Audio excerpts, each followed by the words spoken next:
You're listening to Daily Manna Devotionals. Thanks for stopping by on this beautiful morning. As always, I am Tim, and I am here to serve the Lord and bring devotions to you each and every single day. So if you like that, if you want to hear more of these devotions, if you want to spend a little time with God to start your day, make sure you hit the like button, subscribe with notifications on, and all that YouTube jargon.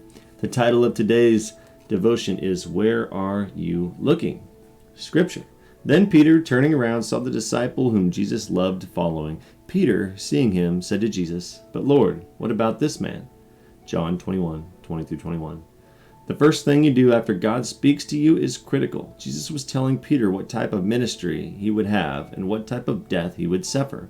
It was a sacred moment in Peter's life as his Lord pulled back the curtain to his future. Wouldn't we all kind of like to see that? Well, I don't know. Maybe, I don't know. It's a toughie. Would we like to see that? I don't know if I would want to see my future or not. That's a toss-up. There'd be good things about seeing your future, but then there's other things that are better left to find out as we go, I guess. I don't know. Anyway, his was not to be an easy life, but a life ordained and blessed by his Lord and Master. Rather than responding to what Jesus told him, Peter looked around at his fellow disciples. His glance fell upon John, the disciple whom Jesus loved. "But Lord, what about this man?" Peter asked. Peter had just been given the somber news of his future death. How natural to compare his assignment with that of the others. This is the great temptation of God's servants, to compare our situation with that of others. Did God give my friend a larger house? Did God heal my friend's loved one and not mine? Did God allow my friend to receive appreciation and praise for his work while I remain too anonymous? Did God allow another Christian to remain close to her family while I am far removed from mine? Jesus assigned Peter and John to walk two different paths, but both Peter and John have enriched our lives. Jesus knew how dangerous it was when a servant takes his eyes off the master to focus on a fellow servant. Where is your focus? Have you become more concerned with how God is treating someone else than you are with how he is relating to you? This devotion comes out of Experiencing God Day by Day, a devotional by Henry and Richard Blackaby. Some good points in there. I mean, who hasn't wondered,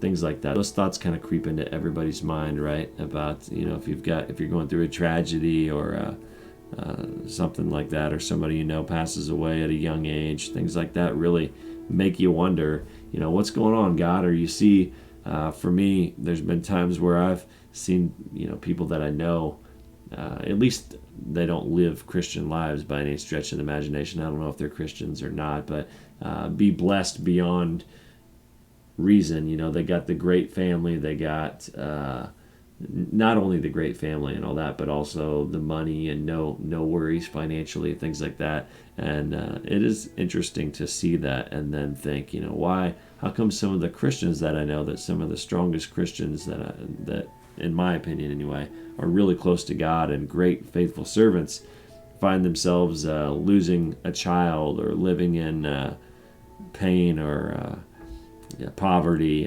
whatever the case may be. And I have to remind myself that it's just because I can't see the big picture. I'm not in God's shoes, so I can't really understand his perspective on things and see from up in the altitude that God has something very small, whatever. God doesn't view things. First of all, God doesn't view things. I'm kind of rambling here, sorry. First of all, God doesn't view things in the same way we do. What's important to us is not as important to him. We hold things like our family relations and our monetary situation. All those things really matter to us, and having a nice house and the best schools for our kids. All those things that matter to us that we stress over don't matter that much to God. To God, like, he cares about people being led to him and coming up there to be with him in heaven someday. That kind of stuff is what matters to God.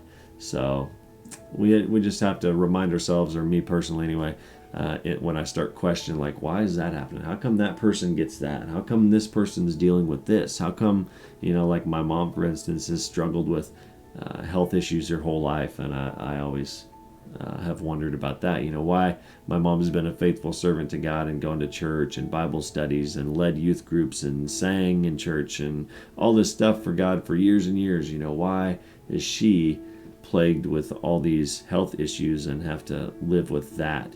Going through divorce, going through these health issues for 30 odd years.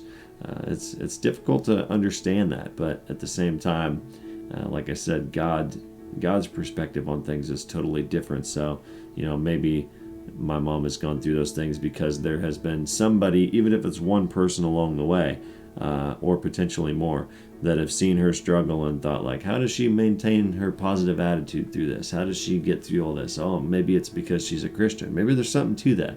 Maybe I need to look into that. Maybe through her life and her struggles and how she remains optimistic and strong. Mom, I know you're listening to this, so sorry I'm using you as an example here, but maybe through that it has led one or more people to Christ. And if so, then in God's eyes, I think that would be a very fair trade. He's fine with that. Maybe his child suffers a bit down there on earth, but it brings more people to God. So and this life here is temporary, and then mom will be home with Jesus anyway. So to him, I think that would be a fair trade. Anyway, things like that is what I struggle with here and there, thinking about those things, and then I try to remind myself that that's what it boils down to. It's just perspective and not being in God's shoes, so I can never understand his purpose or his timing or what exactly he's doing in somebody's life. And I need to focus on my own life and my own issues and my own relationship with God, and have that be the focus of my attention, not on what's going on with somebody else. And I think that's what this devotion is about. So hopefully that maybe helps a little bit if you're struggling with that listening to this. So anyway, have a fantastic day. I'll see you in the morning. God bless.